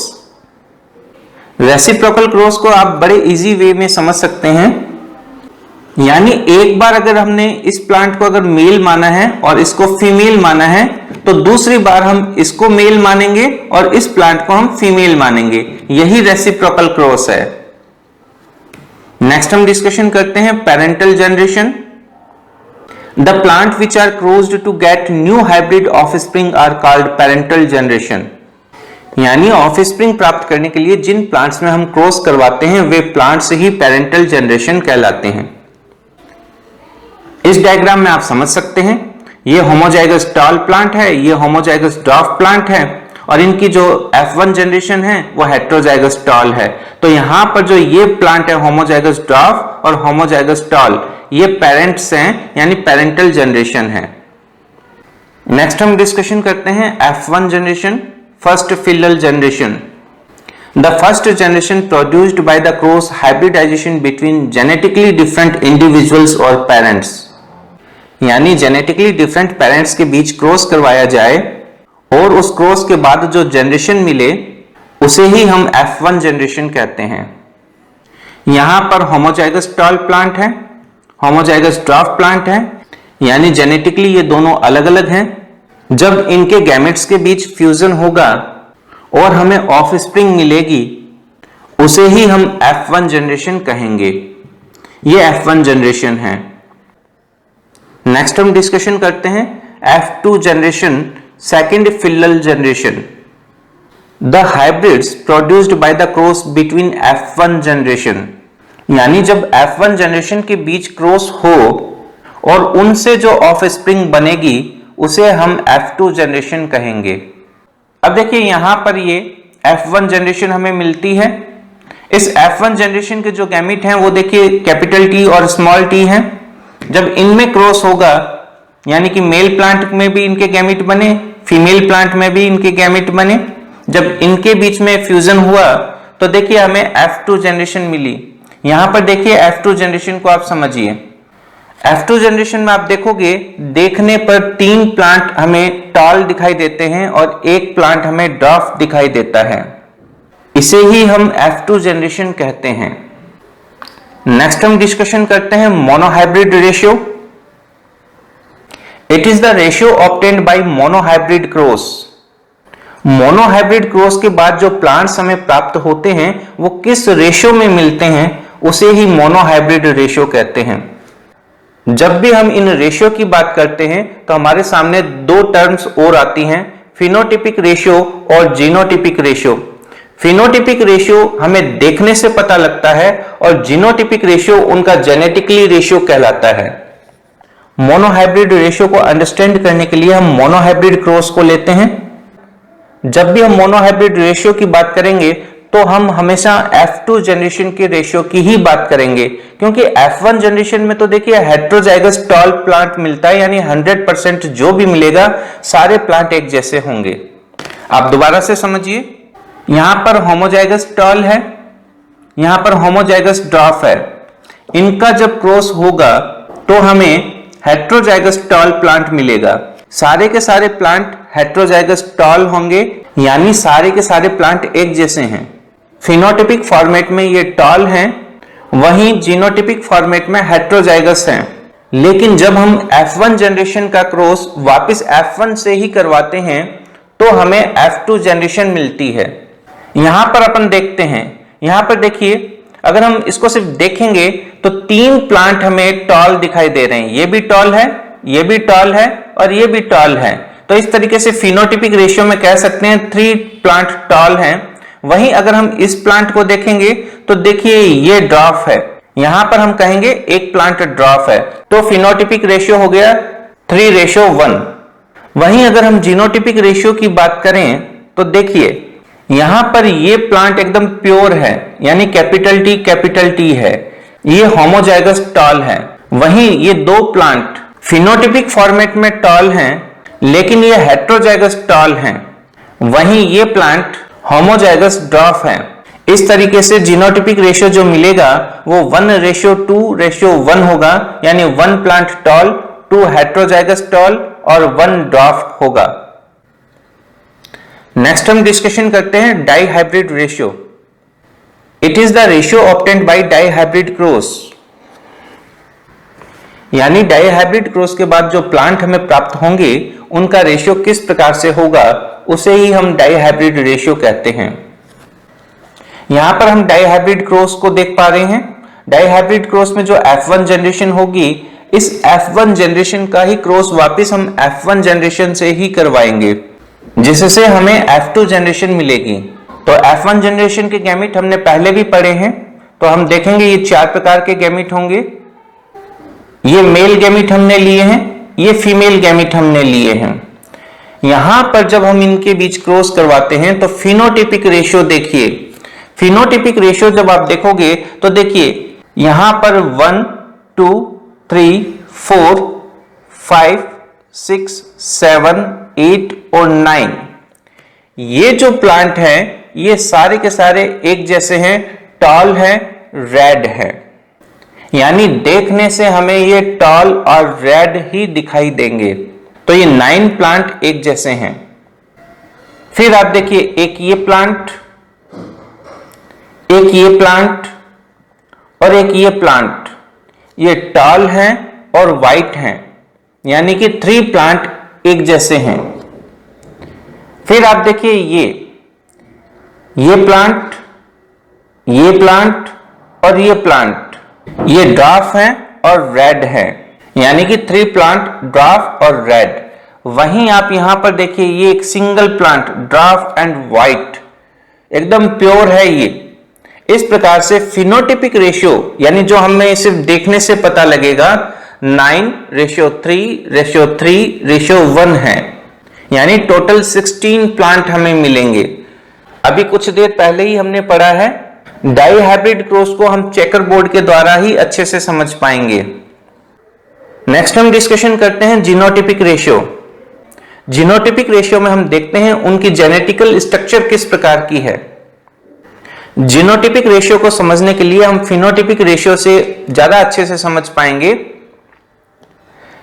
देखिए ये जो 9 plant हैं वो divide होगा 1:2:2:4। अब ये देखिए ये 9 प्लांट हैं। वहीं देखिए ये जो 3 प्लांट हैं 1:2, ये जो 3 हैं ये वापस 1:2, और ये जो सिंगल प्लांट है 1, ये 1 में। इस तरीके से अगर आप इसे समझते हैं तो बहुत इजी रहेगा। अब हम चेकर बोर्ड पर चलते हैं। ये देखिए, ये एकदम प्योर है, कैपिटल टी कैपिटल आर, यानी कि ये प्योर है जेनेटिकली। और ये पूरे चेकर बोर्ड में आपको सिर्फ एक प्लांट दिखाई देगा, तो 9 में से एक एकदम प्योर है। ये देखिए, ये यानी टॉल एंड रेड। नेक्स्ट में आप देखिए, एक ये प्लांट देखिए, आप एक ये प्लांट देखिए। यहां पर देखिए जो हाइट का कैरेक्टर है वो दोनों कैपिटल टी है, लेकिन रेड वाले में देखिए हेट्रोजाइगस हो गया है, एक कैपिटल आर है, दूसरा स्मॉल आर है। तो ये दो प्लांट, एक ये और एक ये दोनों एक जैसे हैं। फिनोटिपिक ये टॉल एंड रेड ही हैं, लेकिन जीनोटिपिकली ये दो प्लांट अलग हैं। फिर देखिए नेक्स्ट 2 पर चलते हैं। ये देखिए, यहां पर देखिए हाइट का कैरेक्टर हेट्रोजाइगस है, वहीं फ्लावर का जो कलर है वो होमोजाइगस है। यहां पर capital T, small T, capital are. Phenotypic क्या होगा? टॉल एंड रेड, लेकिन एक ये प्लांट और एक ये प्लांट। ये देखिए, ये 2, ठीक है। अब देखिए 4 प्लांट, 1 2 3 और 4। ये चारों प्लांट टॉल और रेड के लिए हेट्रोजाइगस है। इस तरीके से फिनोटिपिक रेशियो ही जीनोटिपिक रेशियो में हमने समझा है। अब हम चलते हैं 3 प्लांट की तरफ, टॉल एंड व्हाइट। अब देखिए, ये जो टॉल कैरेक्टर है कैपिटल टी एकदम प्योर है। व्हाइट जो है स्मॉल आर एकदम प्योर है, क्योंकि व्हाइट तो देखिए प्योर ही होगा, रेसेसिव कैरेक्टर है। अब यहां पर देखिए, ये भी टॉल एंड व्हाइट है, लेकिन यहां पर टॉल प्लांट को देखिए, यहां पर हेट्रोजाइगस आप देख पा रहे हैं, कैपिटल टी स्मॉल टी है। वहीं यहां पर देखिए tall and white, capital T small T. तो देखिए 1 और 2, और ये एक अकेला, तो रेशियो क्या हो गया? 3 प्लांट्स का रेशियो क्या हो गया? 1:2। अब हम नेक्स्ट 3 पर चलते हैं। इस 3 वाले कैरेक्टर को देखिए, ड्वार्फ एंड रेड है। यहां पर देखिए ये 3 का कॉम्बिनेशन। यहां पर देखिए ये प्लांट, इस जीन को देखिए, स्मॉल टी कैपिटल आर, यानी कि ड्वार्फ एंड रेड। पर अब इस प्लांट को देखिए, स्मॉल टी, भाई ड्वार्फ है तो स्मॉल टी के बगैर तो ड्वार्फ होगा नहीं, क्योंकि रेसेसिव कैरेक्टर है। वहीं रेड में कैपिटल आर और स्मॉल आर, यानी यहां पर यह हेट्रोजाइगस हो गया है, लेकिन रेड डोमिनेंट है, इसलिए ये रेड ही होगा, जेनेटिकली अलग है। तो ये 2 प्लांट्स, एक ये और एक ये। तो इस तरीके से ये जो 3 प्लांट हैं वो इन 1:2 में डिवाइड हो गए हैं। फिर हम बात करते हैं ड्वार्फ एंड व्हाइट। देखिए dwarf and white recessive character है, होमोजाइगस ही होगा, इसलिए ये पूरा एक ही प्लांट है। इस तरीके से हमने फिनोटिपिक रेशियो और जीनोटिपिक रेशियो को अंडरस्टैंड किया। फिनोटिपिक रेशियो 9:3:3:1 है। वहीं जीनोटिपिक रेशियो, सबसे पहले 9 को डिवाइड कीजिए 1:2:2:4, फिर आप 3 को डिवाइड कीजिए 1:2, फिर आप 3 को डिवाइड कीजिए 1:2, और 1 है ही। तो टोटल प्लांट 16 है। 16 को आप अच्छे से लर्न कर सकते हैं, अच्छे से अंडरस्टैंड कर सकते हैं। अगर कहीं कंफ्यूजन हो तो आप इस वीडियो को दोबारा देखिए, चैप्टर को रीड कीजिए, डैम श्योर आपको ये लर्न भी हो जाएगा।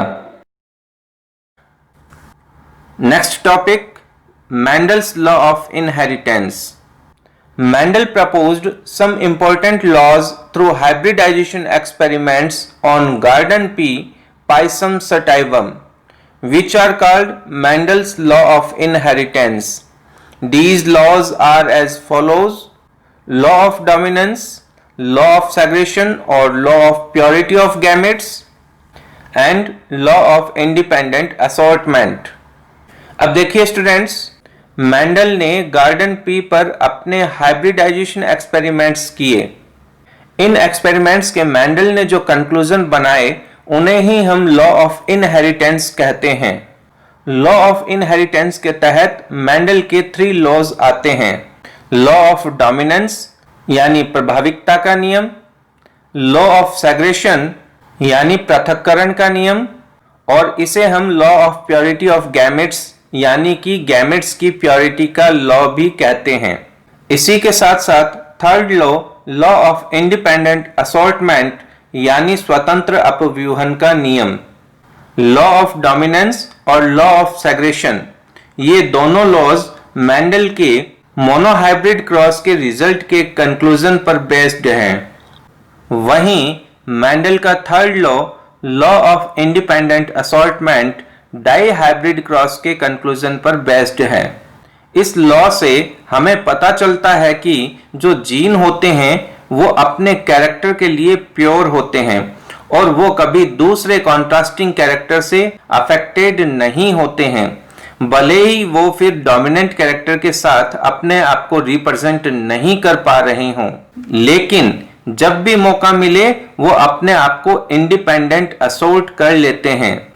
The gene of each trait में रिप्रेजेंट इटसेल्फ सेपरेटली। नेक्स्ट हम डिस्कस करते हैं law of dominance. This law is based on the results of Mendel's monohybrid cross. According to this law, when a cross takes place in between homozygous contrasting plants, the character which express itself in F1 generation is called dominant and the character which does not express itself in F1 generation is called recessive. अब देखिए students, law of dominance Mendel के monohybrid cross पर based है। इस law के अनुसार जब किसी एक ही कैरेक्टर के दो कॉन्ट्रास्ट या हम कहें एक ही कैरेक्टर के दो एलिल के होमोजाइगस प्लांट्स के बीच क्रॉस करवाया जाता है तो F1 जनरेशन में जो कैरेक्टर अपने आप को रिप्रेजेंट करता है उसे हम डोमिनेंट कैरेक्टर कहते हैं और जो कैरेक्टर अपने आप को रिप्रेजेंट नहीं कर पाता है उसे हम रेसेसिव कैरेक्टर कहते हैं। इसको हम एक एग्जांपल के द्वारा समझते हैं। When a pure or homozygous tall capital T plant is crossed with the pure or homozygous dwarf small t plant, then in F1 generation all plants 100% were tall capital T small t। अब देखिए students, हम यहाँ पर homozygous tall plant और homozygous dwarf plant के बीच में cross करवाते हैं। इन होमोजाइगस प्लांट्स को हम पेरेंटल जनरेशन भी कहते हैं। ये प्लांट्स अपने अपने कैरेक्टर के लिए एकदम प्योर हैं। टॉल प्लांट में जो गैमेट बनते हैं उनको हमने यहाँ पर कैपिटल टी से रिप्रेजेंट किया है, वहीं ड्वार्फ प्लांट में जो गैमेट बनते हैं उनको हमने स्मॉल टी से रिप्रेजेंट किया है। जब इनमें क्रॉस करवाया जाता है और नई ऑफस्प्रिंग बनती है उसे ही हम F1 जनरेशन कहते हैं। F1 जनरेशन में हम देखते हैं दोनों प्रकार के जीन पाए जाते हैं, कैपिटल टी भी है और स्मॉल टी भी है, लेकिन यहाँ पर टॉल कैरेक्टर अपने आप को रिप्रेजेंट कर रहा है, वहीं ड्वार्फ कैरेक्टर अपने आप को रेसेसिव रख रहा है। तो जो कैरेक्टर अपने आप को रिप्रेजेंट कर रहा है वही डोमिनेंट कैरेक्टर है। इस प्रकार से F1 जनरेशन में डोमिनेंट कैरेक्टर का अपने आप को रिप्रेजेंट करना ही लॉ ऑफ डोमिनेंस कहलाता है। नेक्स्ट हम डिस्कशन करते हैं लॉ ऑफ सेग्रेशन और law of purity of gametes, यानी पृथक्करण का नियम और गैमेट्स की प्योरिटी का नियम। This law is also based on results of Mendel's monohybrid cross. अब देखिए स्टूडेंट्स, ये जो लॉ ऑफ सेग्रेशन है ये भी लॉ ऑफ डोमिनेंस की तरह है, मोनोहाइब्रिड क्रॉस पर बेस्ड है। According to this law, during gamete formation from hybrid और heterozygous of F1 generation, both alleles separate or segregate to each other, therefore it is called as law of segregation and each gamete carries one allele for each character. Therefore it is also called as law of purity of gametes. अब देखिए students, थोड़ा सा ध्यान से समझना। हम already जानते हैं F1 जनरेशन में हमें हाइब्रिड जनरेशन मिलती है, यानी ये हेट्रोजाइगस होती है।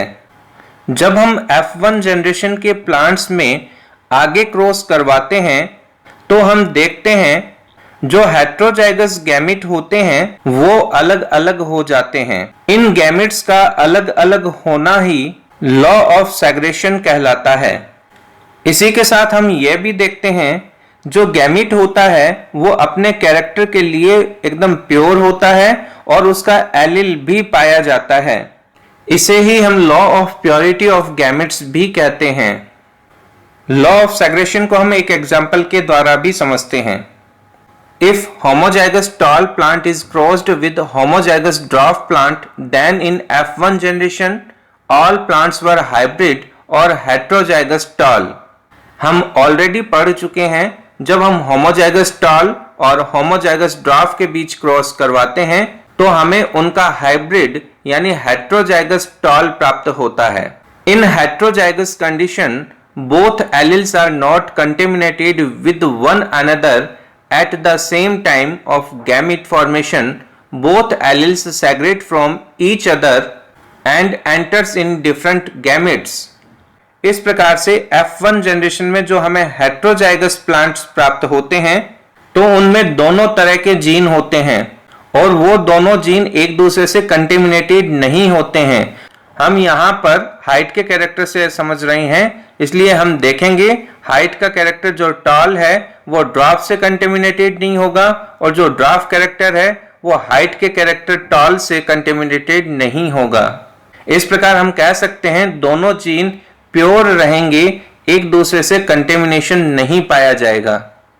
और जब F1 जनरेशन के प्लांट्स आगे क्रॉस करके नई ऑफस्प्रिंग बनाते हैं उनमें ड्वार्फ कैरेक्टर अपने आप को वापस से रिप्रेजेंट कर लेता है, यानी डोमिनेंट कैरेक्टर टॉल से वह अफेक्टेड नहीं हुआ। Due to this segregation dwarfism character small t reappear again in F2 generation। Phenotypic ratio obtained from F2 generation is 3:1 and the genotypic ratio is 1:2:1। अब आप इसे ध्यान से समझने का प्रयास कीजिए कि लॉ ऑफ सेग्रेशन या हम कहें law of purity of gametes क्या है। अब देखिए हमने होमोजाइगस टॉल और होमोजाइगस ड्वार्फ के बीच में क्रॉस करवाया। ये जनरेशन पेरेंटल जनरेशन है। जब F1 जनरेशन प्रोड्यूस होती है तो इसमें टॉल का कैरेक्टर भी है और ड्वार्फ का कैरेक्टर भी है, लेकिन F1 जनरेशन में टॉल कैरेक्टर अपने आप को रिप्रेजेंट कर देता है और ड्वार्फ कैरेक्टर अपने आप को रिप्रेजेंट नहीं करता है, लेकिन इसमें दोनों कैरेक्टर मौजूद हैं, इसलिए हम इसे हेटेरोजाइगस टॉल कहते हैं। जब F1 जनरेशन के प्लांट बड़े हो जाते हैं और फिर जब हम इनमें क्रॉस करवाते हैं यानी F1 क्रॉस F1, ठीक है, तब हम आगे इस रेशियो को समझ पाते हैं। अब देखिए इन हेटेरोजाइगस F1 जनरेशन के एक मेल प्लांट होता है और एक फीमेल प्लांट होता है। दोनों के अंदर जो गैमेट होते हैं वो सेम होते हैं, यानी डोमिनेंट टॉल और रिसेसिव ड्वार्फ। अब देखिए मेल प्लांट का कोई भी गैमेट फीमेल प्लांट के किसी भी गैमेट से क्रॉस कर सकता है। अब हम इस क्रॉस को समझने का प्रयास करते हैं। अब देखिए यहाँ पर मेल का डोमिनेंट कैरेक्टर फीमेल के डोमिनेंट कैरेक्टर से फ्यूज होता है तो होमोजाइगस टॉल प्लांट प्राप्त होता है। वहीं अगर मेल का डोमिनेंट कैरेक्टर फीमेल के रिसेसिव कैरेक्टर से फ्यूज होता है तो हेटेरोजाइगस टॉल प्लांट प्राप्त होता है। अब हम अदर सिचुएशन देखते हैं। मेल का रिसेसिव कैरेक्टर फीमेल के डोमिनेंट कैरेक्टर से फ्यूज होता है तो देखिए हेटेरोजाइगस टॉल बनता है। वहीं मेल का रिसेसिव कैरेक्टर फीमेल के रिसेसिव कैरेक्टर से फ्यूज होता है तो देखिए होमोजाइगस ड्वार्फ बनता है। अब देखिए यहाँ पर किसी भी प्रकार का गैमेट में कोई कंटेमिनेशन नहीं पाया जा रहा है, हर गैमेट अपने आप को सेग्रेट कर रहा है। फिर हम बात करते हैं रेशियो की। एक रेशियो होता है फिनोटिपिक रेशियो और एक रेशियो होता है जीनोटिपिक रेशियो। फिनोटिपिक रेशियो वो है जो हम किसी प्लांट की या किसी भी ऑर्गेनिज्म की एक्सटर्नल अपीयरेंस को देखकर पता लगाएं। तो अब आप इस चेकर बोर्ड में देख करके पता लगाइए कितने प्लांट को आप टॉल कहेंगे और कितने प्लांट को आप ड्वार्फ कहेंगे। देखिए जब हम एक्सटर्नल अपीयरेंस से देखेंगे तो हमें 3 प्लांट जो हैं वो टॉल दिखाई देंगे और 1 प्लांट हमें ड्वार्फ दिखाई देगा। यही फिनोटिपिक रेशियो है। फिर हम बात करते हैं जीनोटिपिक रेशियो। जीनोटिपिक रेशियो हम जीन देखकर पता लगाते हैं। जीनोटिपिक रेशियो के लिए आप देखोगे होमोजाइगस टॉल प्लांट 1 है, हेटेरोजाइगस टॉल प्लांट 2 है और होमोजाइगस ड्वार्फ प्लांट 1 है। इसलिए जीनोटिपिक रेशियो यहां पर 1:2:1 है। नेक्स्ट हम डिस्कशन करते हैं back cross. If F1 generation heterozygous tall is crossed with any one parent, homozygous tall or homozygous dwarf, then it is called as back cross। अब देखिए बैक का मतलब होता है बैकवर्ड्स, बिहाइंड या हम कहें पीछे की ओर। यानी F1 जनरेशन में जो हमें हेटेरोजाइगस प्लांट प्राप्त हुआ है उसका क्रॉस किसी भी पेरेंटल प्लांट से करवा दिया जाए, इसी को बैक क्रॉस कहा जाता है। It is of 2 types. यह 2 प्रकार का होता है, out cross and test cross. First, out cross. If F1 generation heterozygous tall is crossed with the dominant parent homozygous tall called as outcross, the offspring obtained from this cross were all tall plants. Out of these, 50% were homozygous tall and 50% heterozygous tall plants। इसको हम cross के द्वारा भी समझते हैं। F1 generation जो heterozygous toll है 2 प्रकार के गैमेट बन सकते हैं, डोमिनेंट एंड रेसेसिव। वहीं डोमिनेंट टॉल के अंदर जो होमोजाइगस है एक ही तरह का गैमेट बनेगा और वो डोमिनेंट होगा। जब हम इनमें क्रॉस करवाते हैं और ऑफस्प्रिंग की स्टडी करते हैं तो हम देखते हैं फिनोटिपिक रेशियो 100% टॉल प्लांट है, क्योंकि एक्सटर्नल अपीयरेंस में हमें वो टॉल ही दिखाई देते हैं। वहीं जब हम उनके जेनेटिकली स्ट्रक्चर की स्टडी करते हैं तो हम देखते हैं 50% वो होमोजाइगस टॉल हैं और 50% हेटेरोजाइगस टॉल हैं। इस प्रकार से जीनोटिपिक रेशियो 1:1 हमें मिलता है। नेक्स्ट टाइप है test cross. If F1 generation heterozygous tall is crossed with the recessive parent homozygous dwarf, then it is called as test cross. The phenotypic and genotypic ratio of offspring obtained from this cross was same, that is 1:1. 50% heterozygous tall and 50% homozygous dwarf plant are obtained। अब देखिए heterozygous tall यानी जो F1 generation है उसका cross homozygous dwarf जो कि parental plant है जब उससे करवाते हैं। यहाँ पर F1 जनरेशन यानी हेटेरोजाइगस टॉल में 2 तरह के गैमेट बनते हैं, वहीं होमोजाइगस ड्वार्फ में जो रेसेसिव है एक ही तरह का गैमेट बनता है। जब इनके बीच क्रॉस करवाया जाता है तो हम देखते हैं फिनोटिपिक रेशियो और जीनोटिपिक रेशियो दोनों सेम मिलते हैं। हेटेरोजाइगस टॉल भी 50% है और होमोजाइगस ड्वार्फ भी 50% है। इसके अलावा हम यह भी कह सकते हैं test cross is a part of back cross. इस प्रकार से हम कह सकते हैं बैक क्रॉस में F1 जनरेशन यानी हेटेरोजाइगस टॉल प्लांट का क्रॉस उसके पेरेंटल प्लांट से करवाते हैं। इसको हम इस तरीके से भी कह सकते हैं test cross is a part of back cross. Next हम डिस्कशन करते हैं लॉ ऑफ इंडिपेंडेंट असॉर्टमेंट यानी स्वतंत्र अपव्यूहन का नियम। This law is based on results of Mendel's dihybrid cross. यह लॉ मैंडल के डाइहाइब्रिड क्रॉस पर बेस्ड है।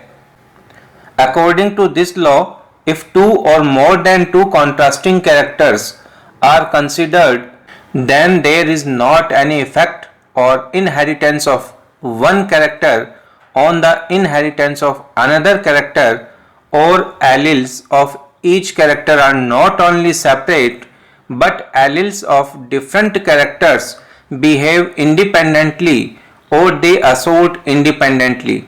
Therefore, it is called as law of independent assortment।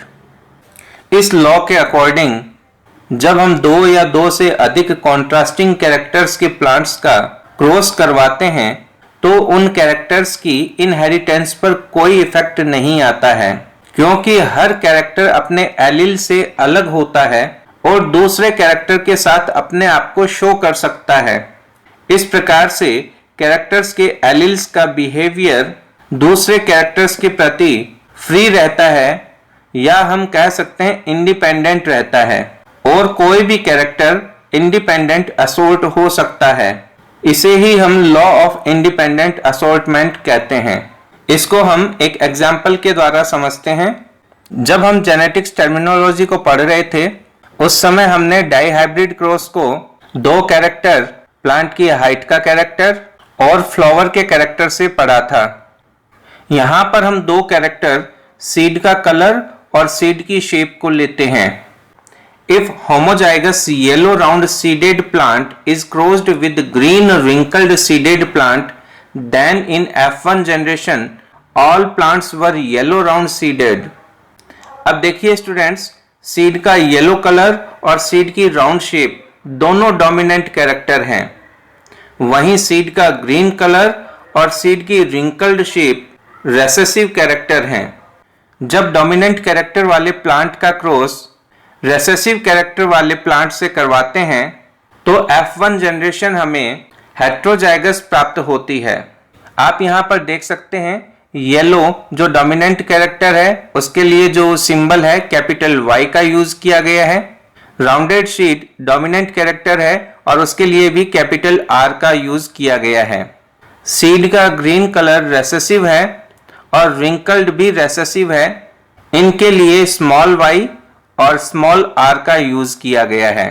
F1 generation में हम देखते हैं capital Y, small y, capital R और small r। इस तरीके से F1 जनरेशन हमें मिलती है। ये येलो और राउंडेड होती है लेकिन हेट्रोजाइगस होती है। फिर हमें जो F1 जनरेशन प्राप्त हुई है, इन F1 जनरेशन में ही सेल्फ पॉलिनेशन होने देते हैं। अब देखिए F1 जनरेशन में एक प्लांट मेल होगा और एक प्लांट फीमेल होगा। अब इनमें गैमेट किस प्रकार से बनेंगे? आप देखोगे इनमें 4 प्रकार के गैमेट बनते हैं। एक कैपिटल Y कैपिटल R होगा, एक कैपिटल Y स्मॉल r होगा, एक स्मॉल y कैपिटल R होगा और एक स्मॉल y स्मॉल r होगा। मेल में भी इसी तरीके के 4 गैमेट बनेंगे और फीमेल में भी इसी तरीके के 4 गैमेट बनेंगे। फिर हर गैमेट दूसरे 4 प्रकार के गैमेट से क्रॉस हो सकता है।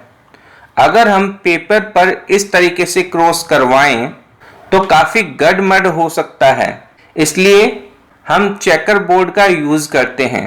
अब देखिए 4 गैमेट मेल के हैं और 4 ही गैमेट फीमेल के हैं, यानी 4 × 4, यानी हमें 16 तरह के प्लांट प्राप्त होते हैं। चेकर बोर्ड में भी हम 16 ब्लॉक्स बनाते हैं। जिस सीक्वेंस में हम मेल गैमेट को रखते हैं उसी सीक्वेंस में फीमेल गैमेट को भी रख देते हैं। फिर हर गैमेट के साथ दूसरे गैमेट का क्रॉस करवाते हैं और वहां पर लिख देते हैं। जब हम इनमें हर मेल गैमेट का हर फीमेल गैमेट से क्रॉस करवा देते हैं तो हमें 16 तरह के प्लांट्स प्राप्त होते हैं। जब हम इस चेकर बोर्ड का ऑब्जर्वेशन करते हैं, हमें 9 प्लांट येलो राउंडेड शीड के दिखाई देते हैं। फिर हम देखते हैं 3 प्लांट हमें येलो रिंकल्ड दिखाई देते हैं। अब आप गौर कीजिए, क्या हमारे पास येलो रिंकल्ड तरह का कोई कैरेक्टर मौजूद था? येलो के साथ तो हमने राउंडेड शेप ली थी, पर यहां पर हमें रिंकल्ड शेप के प्लांट मिल रहे हैं, यानी हर कैरेक्टर अपने आप को इंडिपेंडेंट असोर्ट कर रहा है। फिर हम देखते हैं 3 प्लांट हमें ग्रीन राउंडेड भी मिलते हैं।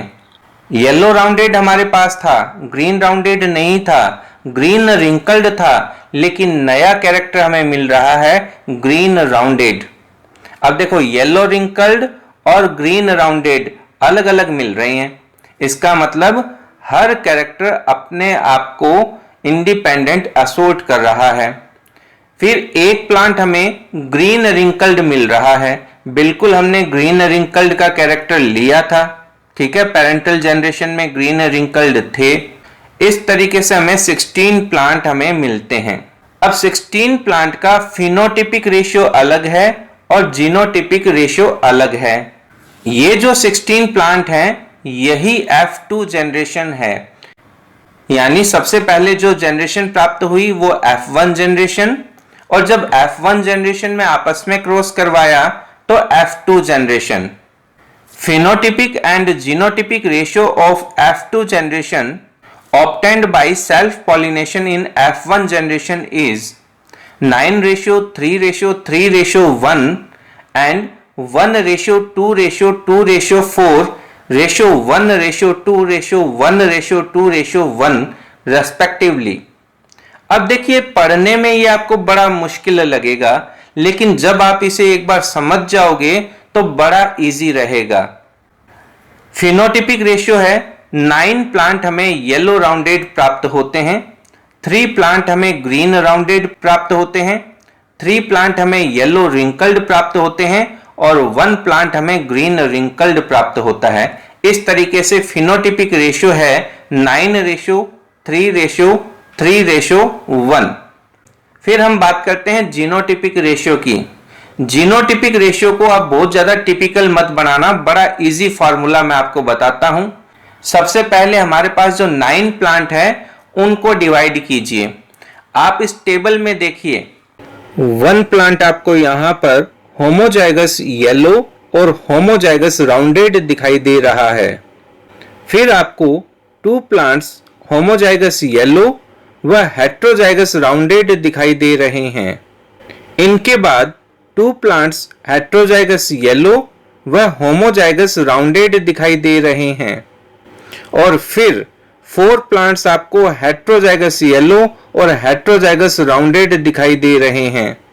इस प्रकार से फिनोटिपिक रेशियो में ये 9 प्लांट्स येलो राउंडेड थे, लेकिन जीनोटिपिक रेशियो में ये 1:2:2:4 में डिवाइड हो गए। फिर हम बात करते हैं ग्रीन राउंडेड की। 3 प्लांट हमें ग्रीन राउंडेड प्राप्त होते हैं। अब आप ग्रीन राउंडेड को अच्छे से चेकर बोर्ड में देखिए। 1 प्लांट आपको होमोजाइगस ग्रीन और होमोजाइगस राउंडेड दिखाई दे रहा है, वहीं 2 प्लांट आपको होमोजाइगस ग्रीन और हेट्रोजाइगस राउंडेड दिखाई दे रहे हैं। इस तरीके से जो 3 ग्रीन राउंडेड प्लांट हैं वो 2 प्रकार में डिवाइड हो गए हैं, 1:2। फिर हम बात करते हैं नेक्स्ट 3 येलो रिंकल्ड की। जब आप येलो रिंकल्ड को भी अच्छे से ऑब्जर्व करते हो तो आप देखोगे एक प्लांट होमोजाइगस येलो और होमोजाइगस रिंकल्ड है, वहीं 2 प्लांट हेट्रोजाइगस येलो और होमोजाइगस रिंकल्ड हैं। फिर हम बात करते हैं ग्रीन रिंकल्ड की। ग्रीन रिंकल्ड एक ही प्लांट प्राप्त होता है और वो होमोजाइगस ग्रीन और होमोजाइगस रिंकल्ड है। इन ऑब्जर्वेशंस से एक बात और हम सीखते हैं, जो डोमिनेंट कैरेक्टर होता है वो होमोजाइगस भी हो सकता है या हेट्रोजाइगस भी हो सकता है, लेकिन जो रेसेसिव कैरेक्टर है वो सिर्फ होमोजाइगस फॉर्मेट में ही अपने आप को शो करता है।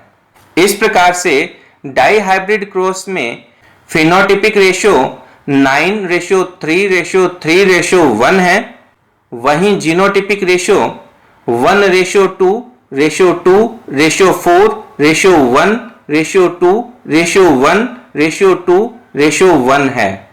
यानी 9 डिवाइड हुआ 1 2 2 4 में, 3 डिवाइड हुआ 1 और 2 में, फिर 3 डिवाइड हुआ 1 और 2 में, और 1 अपने आप में 1 है ही। नेक्स्ट हम डिस्कस करते हैं importance of Mendel's law of inheritance. It is important to find dominant character in living organisms because many harmful and lethal recessive genes are not able to express themselves in the presence of dominant gene। यहाँ पर lethal gene का meaning है ऐसे gene जो किसी भी organisms के लिए हानिकारक होते हैं। मैंडल के लॉ का यूज हम किसी भी लिविंग ऑर्गेनिजम्स में डोमिनेंट कैरेक्टर्स का पता लगाने में कर सकते हैं, क्योंकि डोमिनेंट कैरेक्टर्स का पता लगाना जरूरी होता है। जो लीथल जीन होते हैं वो रेसेसिव होते हैं। डोमिनेंट कैरेक्टर्स की प्रेजेंस में वो लीथल जीन जो रेसेसिव है अपने आप को रिप्रेजेंट नहीं कर पाते हैं। Gene concept was proved by Mendel's law of segregation. Mendel के लॉ ऑफ सेग्रेशन के कारण जीन कॉन्सेप्ट जो है वो प्रूव होता है। अब आपके सामने एक क्वेश्चन क्रिएट हो गया होगा, सर ये जीन कॉन्सेप्ट क्या होता है? जीन कॉन्सेप्ट में हम मानते हैं कि हमारी हेरिडिटी की फिजिकल और फंक्शनल यूनिट जो है वो जीन है और जीन डीएनए के बने हुए होते हैं। इस प्रकार हम कह सकते हैं कि जीन कॉन्सेप्ट यह मानता है कि जीन ही हमारे कैरेक्टर्स को इनहेरिटेंस करता है। Next, according to law of segregation, one gene has two alleles and they control two contrasting characters. Law of segregation के अकॉर्डिंग एक जीन दो एलील रखता है। इस प्रकार से एक जीन दो कॉन्ट्रास्टिंग कैरेक्टर्स को कंट्रोल करता है। With the help of Mendel's law, we know about the new characters developed in hybrid offspring. Mendel के नियमों से हमें हाइब्रिड ऑफस्प्रिंग में डेवलप नए कैरेक्टर्स के बारे में पता लगता है। Useful characters can be brought into same species and harmful characters can be removed by the method of hybridization. एक ही स्पीसीज में हाइब्रिडाइजेशन मेथड का यूज करके हार्मफुल कैरेक्टर्स को हम रिमूव कर सकते हैं और यूजफुल कैरेक्टर्स को इंक्रीज कर सकते हैं। With the help of Mendel's laws, disease resistant and high yielding varieties of crop plants can be developed. Mendel के लॉज का यूज करके हम डिजीज रेजिस्टेंट और high yielding varieties crop plants को डेवलप कर सकते हैं। A branch of science eugenics related with the improvement of human race is based on Mendel's laws. Eugenics is a movement that is aimed at improving the genetic composition of the human race. Eugenix science की एक branch है जिसमें human species में improvement की study की जाती है और ये मैंडल के नियमों पर ही आधारित होती है। इस प्रकार से जेनेटिक्स अपना कंप्लीट होता है। नेक्स्ट हम डिस्कशन करते हैं objective type questions. Question number 1, who coined the term genetics? Mendel, Bateson, Morgan and पुन्नेट।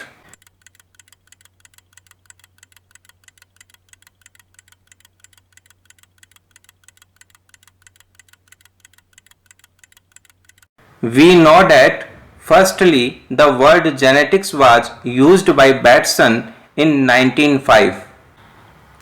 Experiments of Mendel were on sweet pea, wild pea, garden pea, all of the above.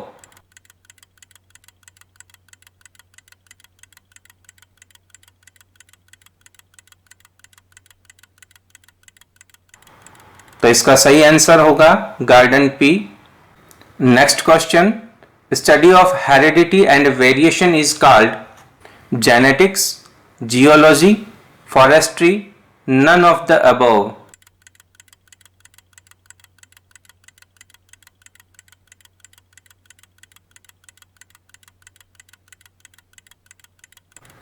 Right answer is genetics.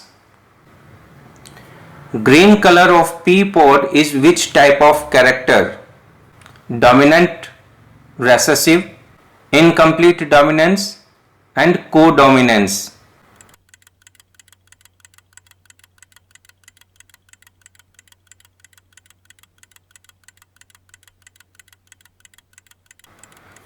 P pod का जो green colour है वो recessive character है।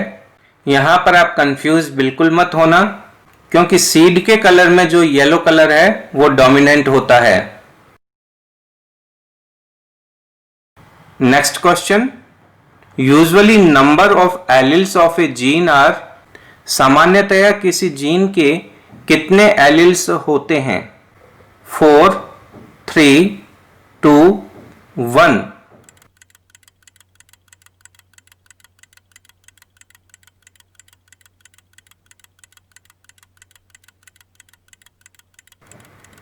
इसका right answer होगा 2। Next question, Mendel selected how many pairs of contrasting character for his experiments? Mendel ने कितने contrasting characters के पेयर्स को अपने एक्सपेरिमेंट्स के लिए चुना? 34, 2, 12 एंड 7।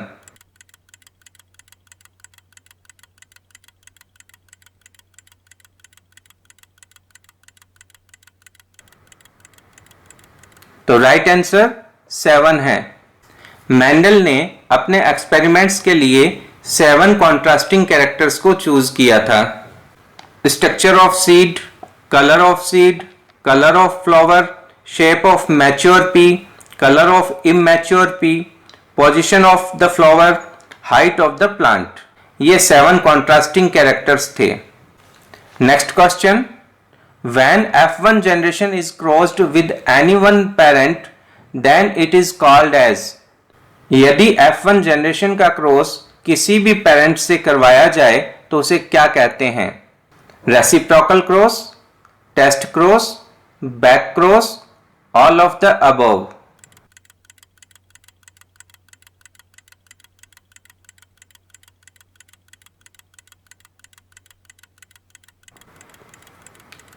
इस तरह के क्रॉस को बैक क्रॉस कहा जाता है। जब F1 जनरेशन का क्रॉस किसी भी पेरेंटल प्लांट से करवाया जाए तो हम उसे बैक क्रॉस कहते हैं। Next question, ratio of offspring from heterozygous tall cross homozygous dwarf. 3:1, 1:1, 1:2:1, 2:1।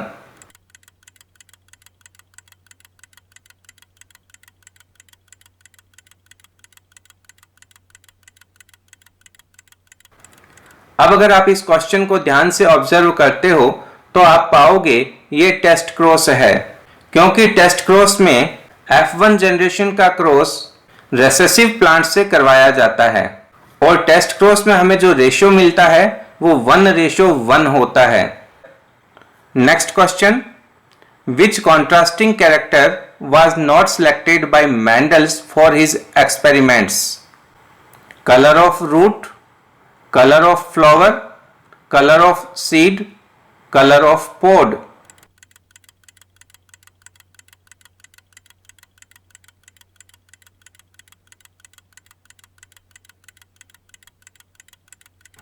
अब देखिए मेंडल ने जो 7 कॉन्ट्रास्टिंग कैरेक्टर्स लिए थे उनमें कलर ऑफ रूट कहीं नहीं था, तो इस क्वेश्चन का राइट आंसर होगा A, colour of root. Next question, how many types of genotypes formed in F2 generation of monohybrid cross? Monohybrid cross की F2 जनरेशन में कितने प्रकार के जीनोटाइप बनते हैं? 2, 3, 4 और 9।